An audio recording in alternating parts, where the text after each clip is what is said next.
the first concept was just understanding why does it mean that God rested on the seventh day? And we discussed the fact that it was a declaration that the world was perfect, it means nothing new. And consequently, our celebration of it, or commemoration, is really to develop within ourselves that attitude. Whereas all week long, we live with the illusion, and necessarily so, that this world needs our help, that there's so much that we've got to change, there's so much we've got to repair. On Shabbos, we remember the world is perfect, with or without our participation, it's going to work. Yesterday we added at one point of understanding that what does bother us, what doesn't make us feel like this world is not perfect, is injustice, the fact that there is suffering among the innocent. And for that, what we got was in celebration of the Shabbos, it's an understanding that the perfection of the world includes the world to come. And that ultimately everything is going to work out, and all suffering was worth it, even if it is not anything we can possibly understand at this point. That's what we're up to.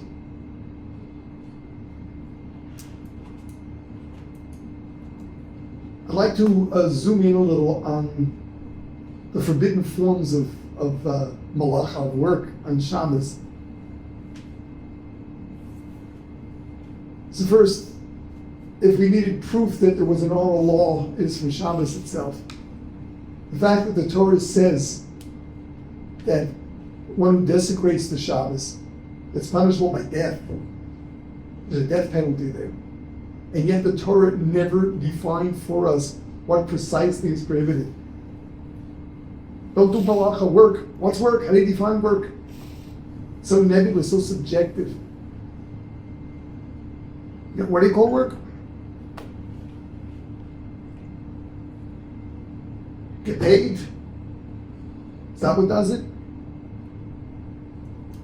That means a professional sportsman is doing work, whereas one who's just doing sports for pleasure is not doing work. Sunday morning gardening, is that work? What if I'm growing my garden, I'm serious about it, putting in lots of work, no, that's not work? Well, how do you define work? For that we need the oral law, but the oral law deduces it from the verse itself. The Torah presents, in addition to keeping Shabbat and the Ten Commandments, it presents the prohibition of doing work on the Shabbat within the context of the building of the tabernacle, and ultimately the Beis Hamikdash, the temple. The Torah is telling us that even though there's a commandment to go build the temple, initially the tabernacle, but not on the Shabbat, from there we deduce that all the different forms of work that were involved in the building of the tabernacle and the maintenance of the tabernacle, all of those are prohibited on Shabbos. They are included in the term malacha, work. Now, okay, we got to understand, since the Torah does say it there, we can make that deduction, but is there any meaning to it? And the answer is obviously yes. The commandment to build the tabernacle and later the temple is the mitzvah of asu li mikdash. They are to create for me a sanctuary, which means that we are being commanded to use human endeavor for the creation of a sanctuary for God in this world.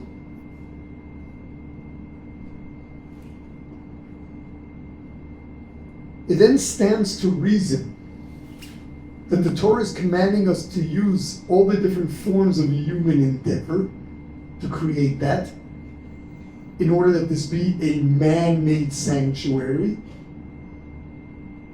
And those are the very same acts that are prohibited on Shabbos, because what the Torah is prohibiting is human endeavor. Human endeavor is man's form of creation, since we can't create anything. I mean, only God created. We can process. We can change the state of things that are already created. We can't make something from nothing. When we speak of things being synthetic, man-made, man created them from nothing. What are synthetic materials made of?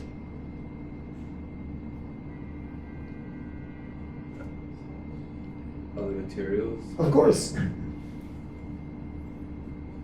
Of course. In clothing, nylon, polyester, what we abracadabra. I mean, how do we make it? Essentially, they're derived from petroleum, which is a natural form. Which means all man can do is process, transform nature. Human endeavor is taking advantage of the different properties of natural substances that were built into the world from creation. And man was given the ability to one day discover that. By way of human intelligence, all the secrets of nature are revealed, and we learn how to process the different materials in nature. And we've come quite a long way there. So, human endeavor is processing that which already exists and transforming it. The 39 forms of what we call malacha are doing just that. What it also means is that every one of the 39 is a different form of transforming an object. And there are some that are very enlightening. There's one in particular I'd like to speak about, because this is one that is often misunderstood. The prohibition to carry from a private domain to a public domain on Shabbos, or to carry 4 cubits in a public domain.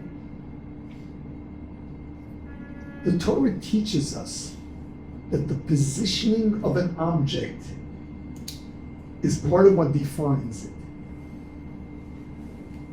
We understand that you can relate to the same object differently depending on where it happens to be. Yeah. It might not be fully related, but is that similar to people, where it's like you change a person, you change their muscle? Absolutely. Changing my comb, changing your environment, changes who you are, you view differently. Okay, you've taken on a whole new image. Environment is definitely part of the definition of anything.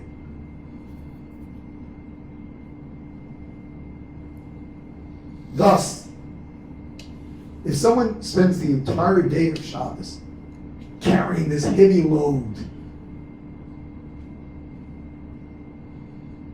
within a walled area, he has not desecrated the Shabbos. He carries something out of a fenced-in area into a major public thoroughfare. He's broken the Shabbos. In other words, the issue is not that carrying is considered work. It's that changing the position, and here the Torah defines it, taking it from an enclosed area to a major thoroughfare, a big open area, will change the way we relate to it. Furthermore, it must be that it was stationary to begin with. One then took it out and placed it again. Until it's stationary, you haven't placed it. And it had to begin by being stationary because it had a place. It was defined by its place because it was still. Yeah. What about an object in like the pocket of your jacket and stuff? I had a shekel in my jacket. Is it and I kind of like pushed it out of my jacket pocket. Is that better or worse to do? Than letting it fall on its own. Yeah. is one way of doing it, letting it fall on its own, meaning you're not placing it. Can you push Or it the out? other one is just to leave it there and keep walking and don't stop. What about like taking your jacket off? Just placing it. Wherever you place your jacket, you're placing what's ever in it. So like, do you keep your jacket on the whole Shabbat? Well, yeah, so the more practical thing to do is to let it drop, push it to a place where it'll drop on its own so you're not placing it.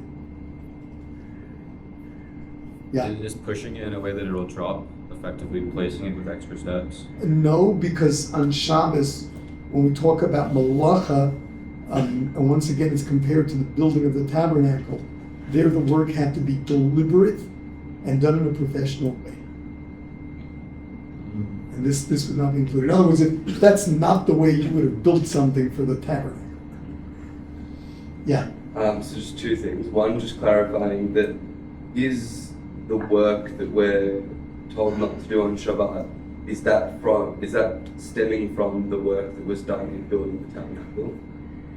Or the 39 malacha stem from the work that was involved in building the tabernacle? The Torah uses that as the reference. Okay. And what we understand is that they're coming from the same place. These are the 39 forms of human endeavor. Fine. And then also, you said breaking the Shabbat is punished by death. Yeah. Well, is that death in the straight up sense? And then how can it be if we know that that's not the case?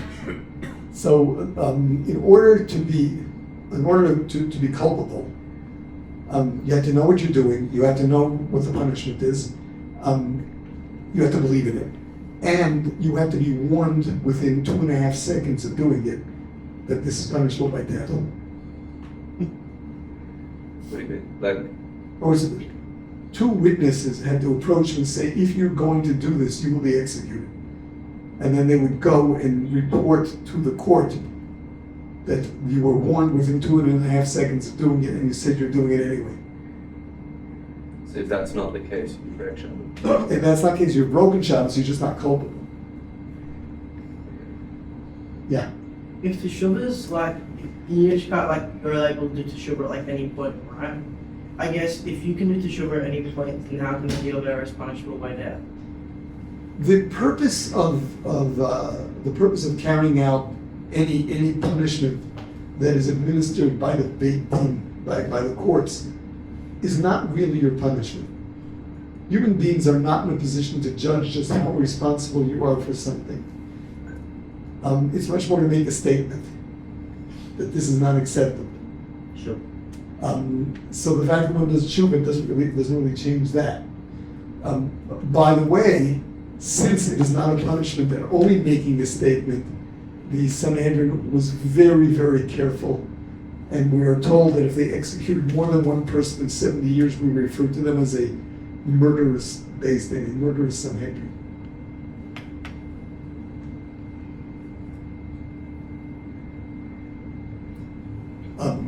Furthermore, even though they do want to make a statement that this is unacceptable, they don't want a Jew to refrain from doing malacha on Shabbos out of fear of death, because you're missing the point. The whole idea is for him to appreciate the fact that the world was created by a God who declared that it is perfect. Not refraining from doing malacha on Shabbos because you don't want to be executed. You're refraining from doing malacha on Shabbos because you want to make the statement that the world was perfect. Okay.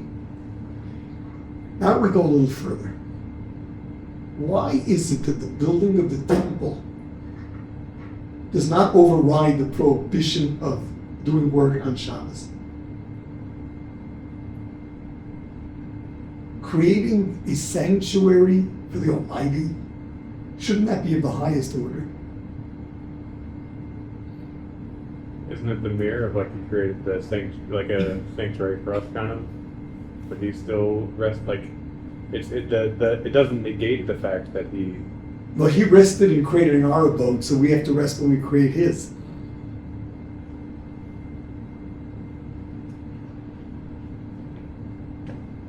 The problem was that his resting was not a day off. His resting was a declaration that there's nothing else to do. Here we haven't built it yet. But it still doesn't negate us acknowledging his declaration. But we haven't really No, we haven't built it yet. It's not our declaration that it's perfect. The answer is that the declaration that our world is perfect is a greater sanctuary for the Almighty than the temple itself. It's something we really have to appreciate.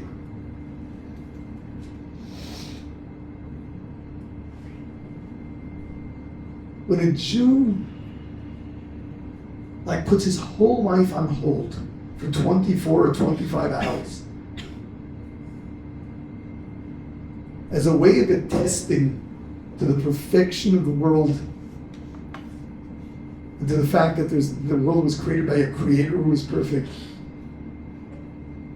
I mean, that's a statement. Good, it comes along with a day off, but is really putting your life on hold for a day. And that's big.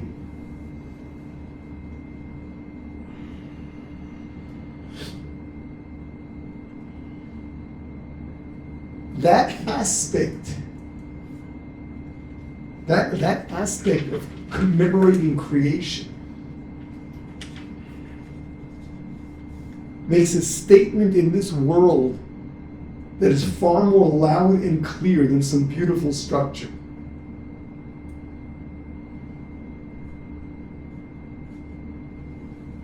This has to be appreciated. Yeah, we're looking forward to the building of the third temple in one day. And yeah, that's going to be something. But there's actually something greater than that. A Jew putting his whole life on hold for 24 hours, 25 hours, almost.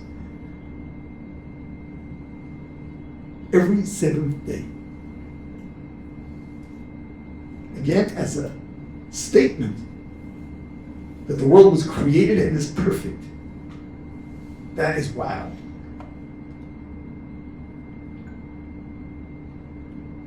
In every one of our Shabbos prayers,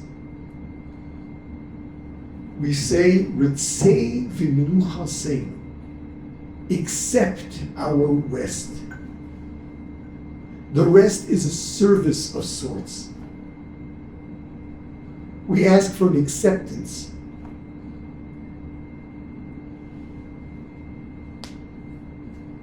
Oh, this is not a day off. This is a day of serving the Almighty by putting your life on hold, by really taking in the beauty of all the different aspects of life and leaving out all your worries, your concerns.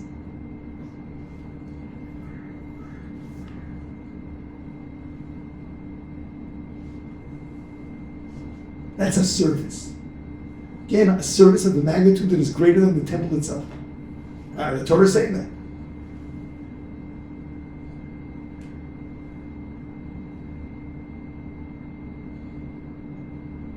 In other words, part of the observance of it is really feeling that I am serving the Almighty by refraining from doing malacha, by refraining from doing work. It's almost like presenting him with something. It is.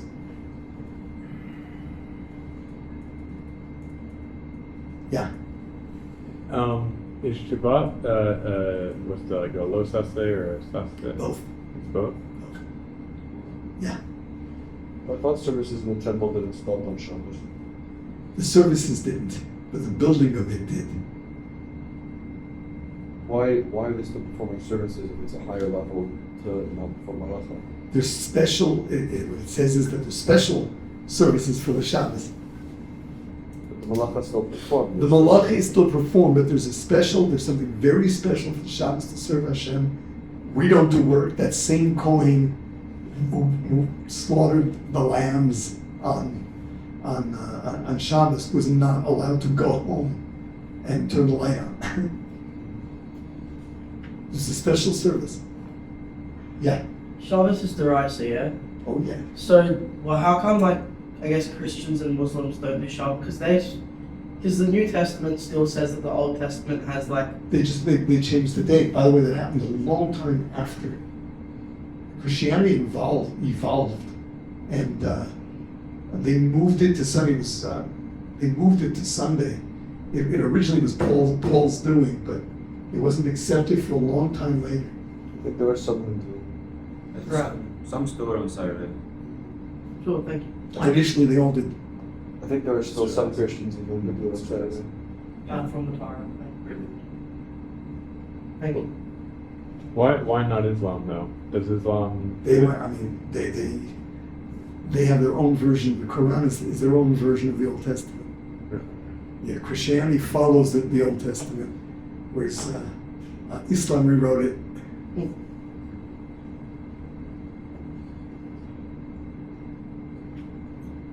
Isn't in the Quran it mentions like JC?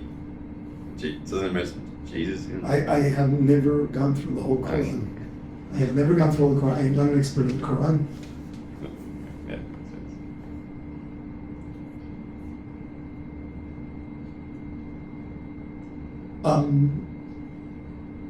There's one other element.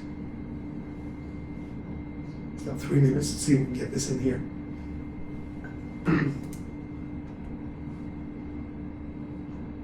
Only a Jew has this commandment. And a Jew is not supposed to allow a non-Jew to keep the Sabbath.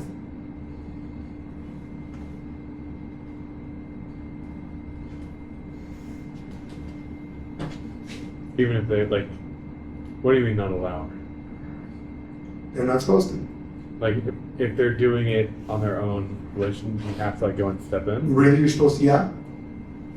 So are we supposed to tell Christians and all that good stuff?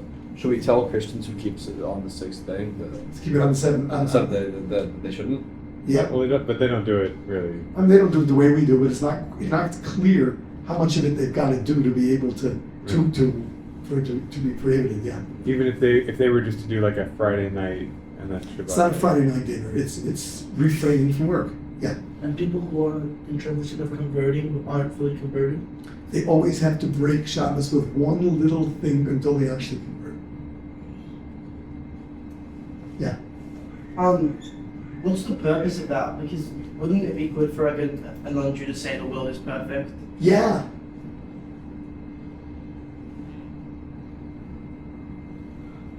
The answer is not that a non-Jew cannot realize the perfection of the will. Now that takes brains. There's no reason why a non-Jew can't be intelligent. That's not the issue. The issue is that the commemoration of this day is a sharing with Hashem what He did on that seventh day. Part of Shabbos is an expression of the relationship whereby He has us share with Him in His rest. It is an expression of the relationship between the Jewish nation and God. Here we are again with the bigotry, but yes, O-C-E, the Torah says this is a sign. O-C-E Le'olam, this is a sign for an eternal sign. Beini uvein b'nei Yisrael, between myself and the children of Israel. Only we are allowed to commemorate creation by sharing in His rest. Isn't there something where it's like half, like it says it twice in the Torah, the first half references Bereshit, and the second half references Yetzias Mitzrayim or something? Yes. This one is creation, though. What you're pointing out is that we consider Shabbos as a part of Shabbos is also going back to our coming out of Egypt, and that obviously is for Jews only. Yeah. So like they follow Shabbat, and those people, not Jews, to respect that, like to not use mobile phone, to not say anything what happened in the morning. They can respect it, but they shouldn't be keeping it. So like you have to say, so you respect my Shabbat, like say, but do not force them to follow me. You should, you're not, you're supposed to tell them not to keep it. Do not keep the but respect. Respect it, respect ours. Yeah. If you aren't of the belief that the world's perfect, or you have an issue or an argument with something that Hashem's done, should you not be keeping the Shabbat until You should be keeping it, but you should talk it over with it. Talk to him. You know, ask him, find some way of enlightening me. Either put it into my brain or show me something in life. Give me an experience that will show me this. Yeah. It's a bit random, but why can't we play instruments? Like, why can't? That's all rabbinical. We'll talk about that too. Sure. Okay. Thank you, Rob. Thank you. Thank you.